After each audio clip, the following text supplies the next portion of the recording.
Today across the country, Americans turned out to protest the Trump administration and Elon Musk's attempts to disrupt and dismantle key parts of our shared federal government. In a coordinated grassroots effort called 5051, for 50 protests in 50 states in one day, thousands turned out in the state capitals of places like Oklahoma and Ohio and Kentucky and Tennessee and Austin, Texas, where people voiced their concern about the speed at which Musk and Trump are trying to remake the federal government. It's important to speak up and to do it now and not to sit back, because time is of the essence. These people that are infiltrating the federal government are moving fast, and they need to be reined in, so time is of the essence. Get out there and join us. We're going to have a good time, and we're going to take back our country. Demonstrators carried signs in support of LGBTQ Americans protesting Donald Trump's immigration policies and the near unchecked authority Trump has given to the world's richest person. This was the rally in Atlanta today, where hundreds turned out at Centennial Park before marching to the state capitol building.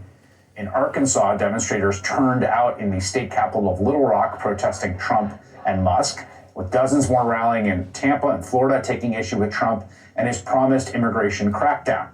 This is an aerial view of the Minnesota state capitol in St. Paul today, where crowds protested and chanted on the Capitol steps. In Chicago, people demonstrated in Federal Plaza, sounding the alarm over the Trump-Musk efforts to tear down government agencies and programs.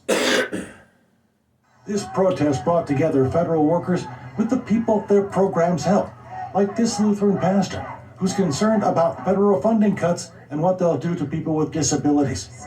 But when we see both rhetoric and actions that threaten to defund these services, we really are extremely concerned and fearful for the people in our community that depend on them.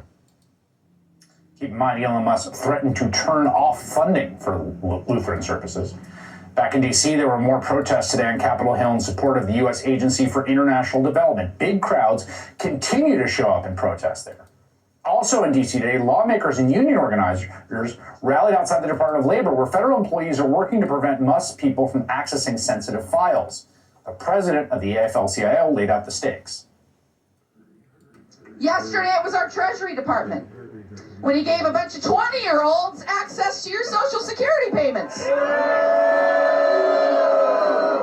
Today, it's the Department of Labor. Tomorrow, it'll be the Department of Education. This is not Tesla. This is not Twitter. An unelected billionaire does not get to decide whether workers get their paychecks, whether we get Medicare, whether we get overtime, whether we get home safely from the job. Organizers of many of today's protests are planning for more demonstrations next month, hoping to keep up the energy to oppose the Trump administration and these increasingly reckless actions. Senator Chris Murphy is one of the Democratic leaders who has been out there on the streets with people, and he has a dire warning about how quickly Trump's demolition is progressing. Senator Murphy joins me next. Safe like repair, safe like replace. Nobody likes a cracked windshield.